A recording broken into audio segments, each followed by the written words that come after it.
The rescue can't say if the injuries are a result of a dogfighting ring, but says another dog definitely bit this one. Either way, he says she was dumped in the middle of the night in that condition, and he knew he had to save her. Why do I do this? I grew up around dogs. I grew up around pit bulls my whole life. There's not too many people out there that rescue pit bulls, and there's not too many people out there that are going to rescue pit bulls in that condition. Jason and Sadie say they will see June through all of the surgeries and hopefully one day place her in a loving home. You see them and you're like, you need me. In Brookhaven, I'm Christy Hutchings with the new Talk 106.7 for Fox 5 News. You made me miss my flight because you closed your gate early. I'm not getting off. You're going to have to call the people, and I'm going to make sure this is recorded because I'm going live. A woman upset after she misses a flight at Hartsfield-Jackson International Airport goes live on social media for people to see. But when police are called to try and calm the situation, one of them gets hurt. More on what one of the responding officers has to say about the ordeal coming up. Woman missed her flight at Hartsfield-Jackson Airport. She got upset, even kicked a police officer in the groin. And part of the incident was captured on video when the woman recorded the officers trying to de-escalate the situation. Fox 5's Morris Diggs spoke to the officer who got hit where it hurts and kept his cool. I asked our dispatcher if that was a breach had been committed, and they replied yes. Sergeant Ed Baker never wanted the notoriety that has come from dealing with an incident on Spirit Airlines. It happened at the gate, and the passenger, Safira Allen, was the focus. You made me miss my flight because you closed your gate early. I'm not getting off. You're going to have to call the people, and I'm going to make sure this is recorded because I'm going live. This is her Facebook Live post of the encounter with airline and police personnel. Sergeant Baker told us the woman had just missed an earlier flight and was determined to leave on the next jet. I entered the aircraft and identified myself by name and position and indicated to her that she was not flying today. So far, so good. She walked off, but Baker says things changed when she was asked to put her phone up so they could prepare to handcuff her. We took her arms behind her, and she started flailing about and trying to strike the officers, and we placed her on the ground. She did actually kick me in the groin twice. She did what we would call a mule kick. Is when she was laying flat, she brought her leg up and went like, did that, and kicked me twice in the groin. She was charged for that as well. How do you keep your cool in a situation like that when you're hit by somebody, particularly in a sensitive area? Honestly, it's just training. I've always been taught that if you lose your temper or lose your composure in a fight, you're going to lose the fight. I'm Morris Diggs, Fox 5 News. Next in sports, it was a finish you have to see to believe. Luke has the MLS's best record, but something as simple as letting a team hang around a little too long, for example, in games against Chicago or Orlando, just a little bit concerning. No one's expecting that type of match with New York when they come into town on Sunday. But just for the sake of curiosity, how do you prevent that from happening again? Simple. Score more goals. We do have those chances, opportunities to go ahead and kill a game off and make it 3-4-0, and we have such a high-scoring team. I think we do need to capitalize on those moments. But I highly doubt this game with New York will be like that, and I'm sure it'll be definitely a super high-intensity game. So we definitely have to be ready and on our heels. Well, 2 weeks ago it was wet, rainy, but most importantly, it was a runaway at Churchill Downs. Jockey Mike Smith and Justify took the first leg of the Triple Crown with ease. Second leg today at Pimlico for the Preakness with double the rain and a finish for the ages. Take a listen. For Game 3 of the Eastern Conference Finals, LeBron and Cleveland all over Boston. Here's my surprise face. That's going to do it for me. Doug. All right, Luke, thank you. A controversial church sign is stirring up trouble, and the pastor is the one who put it up. More on what the city's mayor has to say about it next.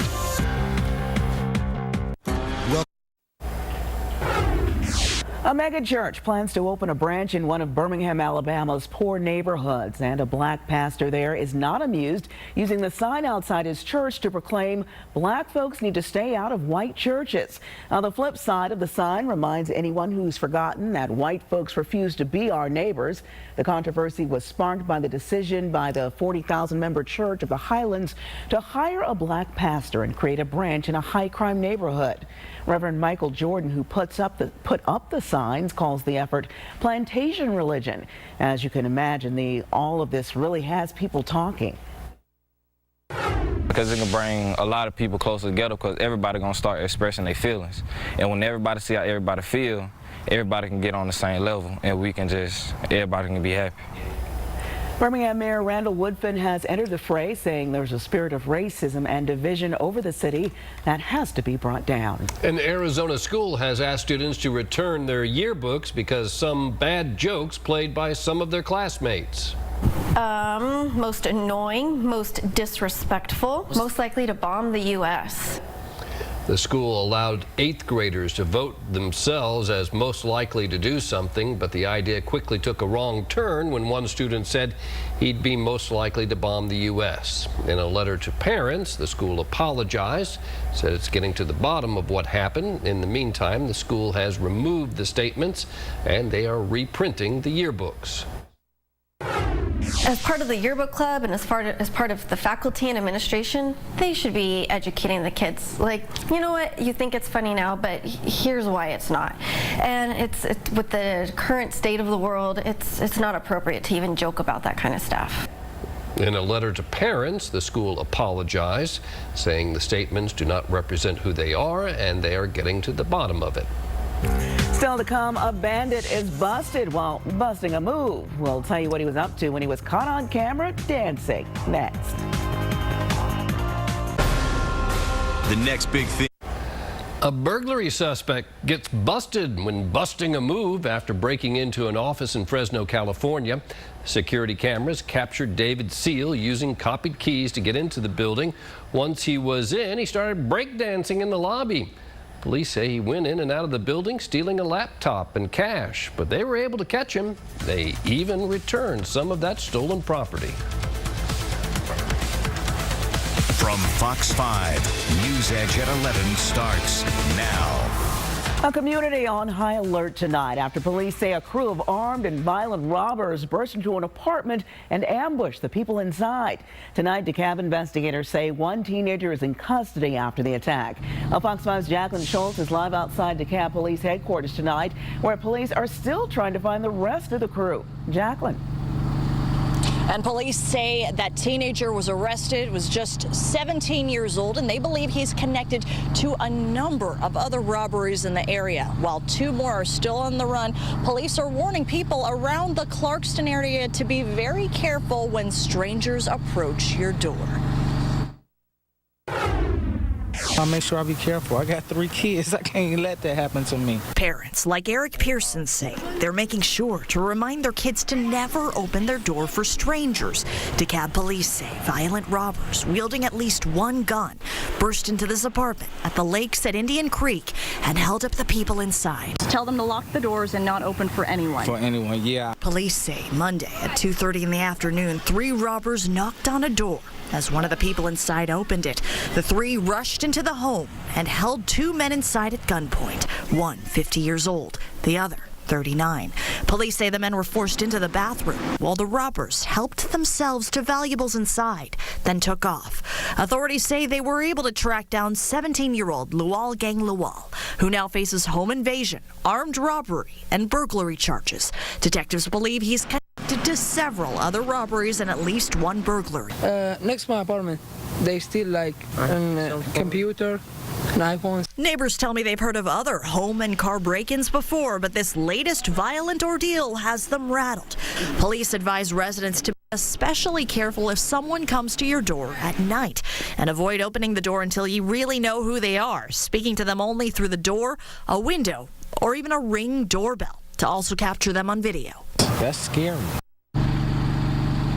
Again, there are 2 robbers still at large. Police haven't released a description of the suspects. If you have any information who they could be, you're asked to call DeKalb Police, or you can also call Crime Stoppers, where you can remain anonymous for tips that lead to possibly a reward. Reporting live outside DeKalb Police headquarters tonight, Jacqueline Schultz, Fox 5 News. Jacqueline, thank you. 1 person is dead tonight, 3 others injured after they were ejected from a car in DeKalb County. Now, the wreck happened on Glenwood Avenue around 5 p.m. when a pickup truck and car collided. Now, police say the truck lost control and hit a curb, crashed into the sedan, which was traveling eastbound. Officials say the driver of the truck was killed in the crash. We spoke with one woman who witnessed that deadly wreck. I can't take credit for it because it definitely was not just me. I came in and helped. People were getting water, well, what we could give, because some of them we couldn't give water because they was getting x-rays when they got to the hospital. But just tried to keep them comfortable. We were fanning them. It was really hot at the time. I'm glad that we were here to help, but I'm sad that we had to go through this again. Now, police say 1 child and 2 adults were transported to the hospital with injuries. That crash is under investigation. In Fulton County, police make a grim discovery. Someone walking in the area of Old National Highway and Highway 138 in the city of South Fulton called police this morning after smelling a foul odor and seeing a car in an embankment near the intersection. Police discovered a man's body inside the car. Right now, police are not releasing the person's identity. In Clayton County, police say an argument between 2 groups led to a deadly shootout in a parking lot of Mount Zion High School on Friday night. It happened near a graduation ceremony. At least 2 people are in custody tonight. The woman who died was shot in the chest. Another woman hit in the leg. A pregnant woman was trampled as people ran from the scene. The graduation was for the Perry Career Academy, and it was being held at the Clayton Performing Arts Center at the time of the shooting. New tonight, the Winder Police Department has arrested 3 people in a drug bust. Police tell us Jack Rosa, Corey Lewis, and Cameron Nichols were taken into custody after investigators found marijuana, THC oil concentrate, meth, prescription narcotics, scales, and more than $4,000 in cash at a home on West New Street. And they were all arrested for various charges and were transported to the Barrow County Detention Center. Now to a Fox 5 News alert out of Henry County. A frustrated business owner is begging for the public's help in finding a brazen thief. The crook appears to return to steal landscaping equipment 3 separate times from the same house. Fox 5's Alexa Liaco has more on why the local business owner believes the crook is targeting his home. There's been 3 incidences and no arrests. Nothing's to stop him from coming back again. Billy Brookins says he had more than $5,000 of his own landscaping equipment stolen, and he's afraid this thief just won't stop. He took a blade edger like this one. He took 2 steel weed eaters like this one. So he's dragging everything down the driveway right now, still connected to the chain. The first time, Brookins says the thief you see here only stole things that weren't locked down. The second time, he came back with a set of bolt cutters, immediately got into the back of the truck. He already had a game plan together that he wasn't even going to attempt to cut the cable or the lock because he had already tried and failed. With the anchor point in his truck ruined, Brookins moved everything to this trailer. The third time, the crook ran away with something that didn't even work. He's risking everything for a chainsaw that don't even run. That's crazy. Brookins says he hopes someone can identify the thief.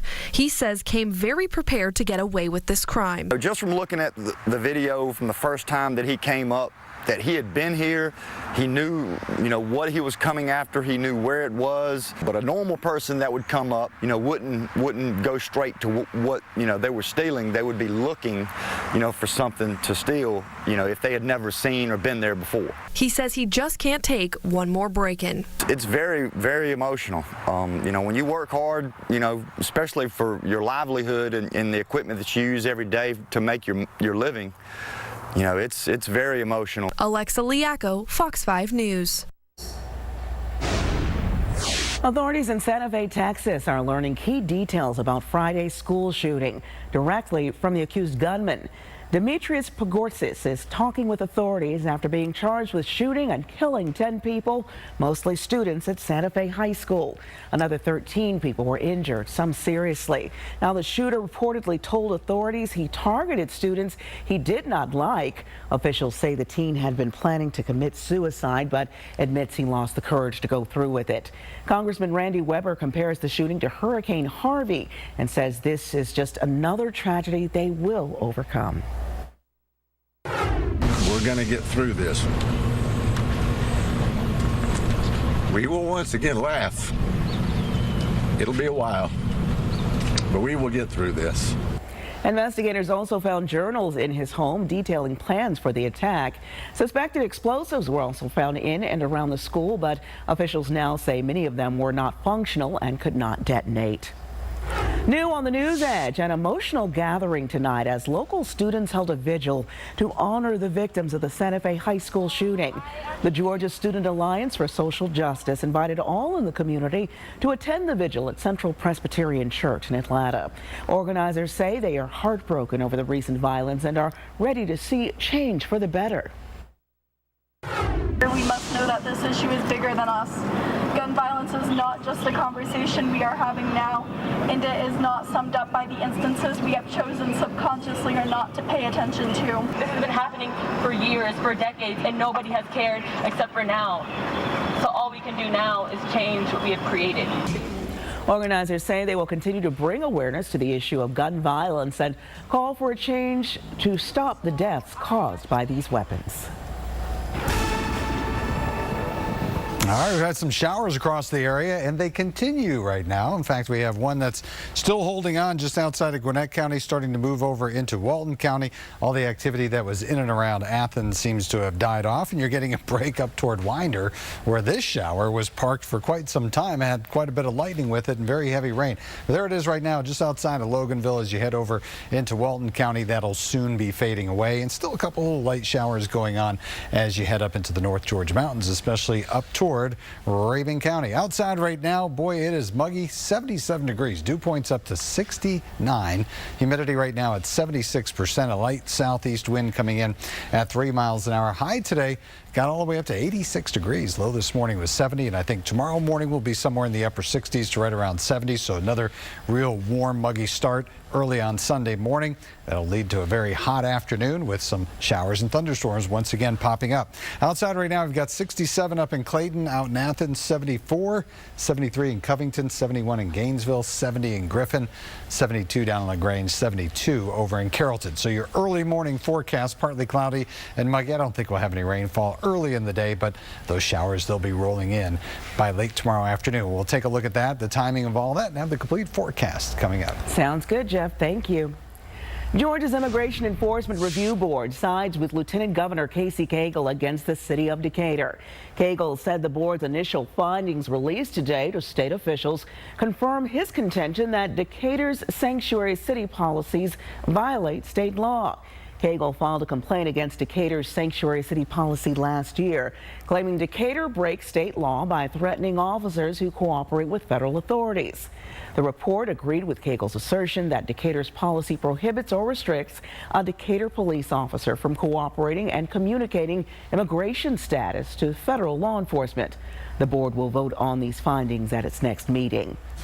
Still out on Fox 5 News Edge, Republican lawmakers joined with Democrats to defeat a bill that would have made it tougher to qualify for food stamps. But that move also has a major effect on farmers. We'll tell you how next. Plus, it was a big day in the UK today as the royal wedding between Prince Harry and Meghan Markle took place for all the world to see. Highlights of the big event coming up.